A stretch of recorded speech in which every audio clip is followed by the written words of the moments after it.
बंद दरवाजातून बाईच्या ओरडण्याचा आवाज येत होता, म्हणून मी धावतच तिकडे गेलो. कसलाही विचार न करता मी दरवाजावर लाथ मारली. दरवाजा उघडला. पाहतो तर काय, समोर एक राक्षसासारखा माणूस एका बाईला मारत होता. मी माझ्या मामाकडे गावी आलो होतो. मी सॉफ्टवेअर कंपनीत जॉब करत होतो. मला ते शहरातील धावपळीचं जीवन आवडत नाही, म्हणून मला जेव्हा वेळ मिळेल तेव्हा मी गावी येत असतो. मी जसा दरवाजा उघडला आणि त्या बाईला त्या नराधमाच्या हातून तिची सुटका केली आणि तिथून निघालो. रात्रीचं जेवण आवरून बाहेर बसलो होतो, तेव्हा ती बाई आली आणि माझ्याशी बोलू लागली. माझं नाव साक्षी आणि मला जो जनावरासारखे मारत होता तो माझा नवरा आहे. तो वेडा आहे. गावच्या सावकाराचा पुतण्या आहे. सावकाराने लग्न केलं नाही. त्याच्या इस्टेटीला वारस हवा होता, म्हणून त्याच्यासाठी बायको शोधत होते. माझे आईवडील माझ्या लहानपणीच देवाघरी गेले होते. मला माझ्या काकांनी सांभाळलं, पण काकीलाही मी नको होते. काकांचा स्वभाव तसा चांगला होता. ते माझ्याशी चांगले वागायचे, पण ते काकीला बघवत नव्हतं. ती मला नेहमी मारायची आणि घरची कामे करून घ्यायची. तिने माझी शाळाही बंद करायला लावली होती. पण मला काय माहीत, जे घडत होतं त्यापेक्षाही काहीतरी भयानक पुढे माझ्या आयुष्यात घडणार होतं. एक दिवस सावकाराने मला पाहिलं आणि तो घरी येऊन त्याने काकांकडे त्याच्या पुतण्यासाठी लग्नाची मागणी घेतली आणि हुंडा न घेता वरून काकांना मोठी रक्कम देतो असं सांगितलं. काकांना माहीत होतं की सावकाराचा पुतण्या वेडा आहे, म्हणून काकांनी नकार दिला. पण काकीला सावकाराच्या पैशात जास्त इंटरेस्ट होता. तिने काकांसोबत भांडण करायला सुरुवात केली. जर तुम्ही सावकाराचं ऐकलं नाही तर मी मुलांना घेऊन घर सोडून निघून जाईन, अशा धमक्या देऊ लागली. काकांना काही समजत नव्हतं. शेवटी काकांनी हार मानली आणि माझं लग्न त्या वेड्याशी लावून दिलं आणि मला सावकाराला विकून टाकलं. आता साक्षीची गरिबी संपली होती. घरी नोकर चाकर, जमीन जुमला, वाडा सर्व काही होतं, पण त्या बदल्यात वारस द्यायचा आणि त्या वेड्याशी संसार करायचा, हे सर्व सांगत होते आणि माझं काळीज जळत होतं. ती हे सगळं सांगत होते. मी तिच्याकडे पाहत होतो आणि तिच्याबद्दल माझ्या मनात एक वेगळी जागा निर्माण झाली होती. सावकार कामाच्या निमित्ताने जास्त करून बाहेरच असायचे, त्यामुळे आम्हाला बोलायला भेटायला वेळ मिळायचा. कदाचित मीही तिला आवडायला लागलो होतो, कारण आजपर्यंत तिच्याशी प्रेमानं बोलणारं असं कुणीच नव्हतं. त्यामुळे कदाचित तीही माझ्याकडे ओढली जात असेल. माझी सुट्टी संपली आणि मी जायला निघालो. जात असताना साक्षी माझ्याकडे बघत होती. तिचे डोळे पाण्याने भरून आले होते.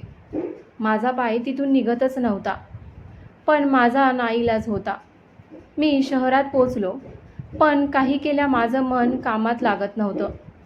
तो वेडा नराधम ज्याप्रमाणे साक्षीला मारत होता आणि साक्षीचे ते ओरडणे माझ्या डोळ्यासमोरून जात नव्हते. आईवडिलांच्या नसल्याने तिला आयुष्याची खूप मोठी किंमत मोजावी लागत होती, पण मी ठरवलं होतं की या सगळ्यातून तिला बाहेर काढायचं. सॉफ्टवेअर कंपनीत असल्याने माझ्या रजा पगारी सुट्ट्या शिल्लक होत्या. मी रजा टाकली आणि गावी पोहोचलो. साक्षी मला दिवसभर दिसलीच नाही. मला काळजी वाटू लागली होती, पण सावकाराच्या वाड्यात मी जाणार तरी कसा, म्हणून मी वाट पाहिली. रात्रभर झोप लागली नाही. काय झालं असेल याचाच विचार करत सकाळ झाली. सकाळी जेव्हा साक्षी मला दिसली तेव्हा तिच्या शरीरावर जखमा दिसत होत्या. अंगावर पट्ट्याने मारलेले निशाण दिसत होते. मला तिची ही अवस्था बघवत नव्हती. जसं तिने मला बघितलं, तिने पदर सावरत अंगावरची निशाण लपवण्याचा ती प्रयत्न करू लागली. तिने मला बघितलं आणि तिच्या चेहऱ्यावर मला वेगळाच आनंद दिसला होता. आज सावकार बाहेरगावी जाणार होता, तेव्हा मी साक्षीला रात्री भेटायचं ठरवलं आणि तिलाही तसं सांगितलं. तिनेही होकार दिला. रात्र झाली. शहराप्रमाणे इथं जास्त वेळ कोणी जागं राहत नव्हतं. थोड्या वेळाने मला साक्षीने वाड्यात येण्याचा इशारा दिला. मी वाड्यात पोहोचलो आणि साक्षीने मला जोराची मिठी मारली. मला पहिला थोडं अवघडल्यासारखं वाटलं, पण माझ्याही मनात तिच्यासाठी प्रेम होतं. हेही तितकंच खरं होतं. आता आमचं भेटणं रोजचं सुरू होतं. आमच्यातील प्रेम वाढत होतं. तसं तिला त्या नराधमाच्या मारण्याचा विसर पडत होता. मी एक दिवस साक्षीला लग्नाबद्दल विचारायचं ठरवलं आणि विचारलं, पण तिने नकार दिला. कारण आपण असं केलं तर सावकार तुझ्या मामाचे आणि घरच्यांचे जगणे मुश्किल करून देईल आणि मला माझ्या सुखासाठी कोणाचा बळी द्यायचा नाही. त्यापेक्षा मी आहे इथेच बरी आहे. आमचं भेटणं वाढत गेलं होतं. तसं ते एक ना एक दिवस समोर येणारच होतं. त्या दिवशी सावकाराने साक्षीला इतकं मारलं की तिची अवस्था मरणासन्न झाली होती. सावकाराने मलाही माणसं पाठवून धमकावलं की जगणं मुश्किल करून टाकेन. तेव्हाच मी ठरवलं, सावकाराचा खरा चेहरा गावासमोर आणायचा आणि साक्षीला या सगळ्यातून सोडवायचं. मी अनुजला कॉल केला. अनुज पोलीस ऑफिसर होता. माझा खूप चांगला मित्र होता. मी त्याला घडलेली सर्व हकीकत सांगितली. त्याने लगेच गावच्या पोलीस ठाण्यात कॉल केला आणि सावकाराविरुद्ध चौकशी करण्यास सांगितलं. ठाण्यातील इन्चार्ज बोलला, साहेब, कंप्लेंट नसताना मी चौकशी कशी करणार?